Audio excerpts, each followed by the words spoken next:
whole different dynamic in terms of ownership and what you think about it. I'm going to stop there because otherwise I'll never get out of this one. Let's see, was there another?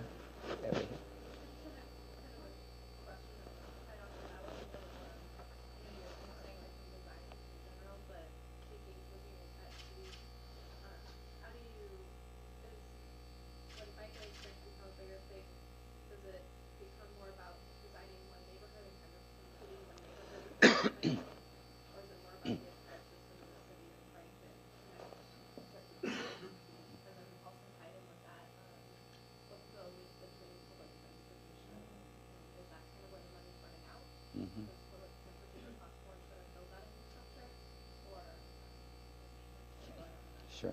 Okay, first question is, and just in terms of systems and how long do they need to be, you really need, that's why you really need to look at the data and find out how long the bike trips are. Most bike trips are going to be under 3 miles. And if you look at people, why they bike, why they don't bike, fear of motor vehicle traffic is the #1 barrier to bicycling. And so there's about 20% of the population who are born with the fearless gene. I'm one of them. I mean, I like to skydive, I like to climb mountains. I'm quite happy in 6-lane arterial streets. I realize, though, that most people are not that way.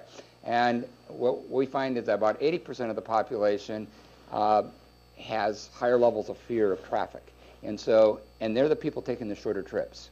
And so one of the things that we need to do, and this has been a fundamental change in the thinking of bicycling, is all the advocates for many years were people sort of like myself who really like to, I mean, my wife and I still do 120-mile trips, bike rides a day on our tandem, and we just like to really go. But most people don't do that. And so what we really need to do is acknowledge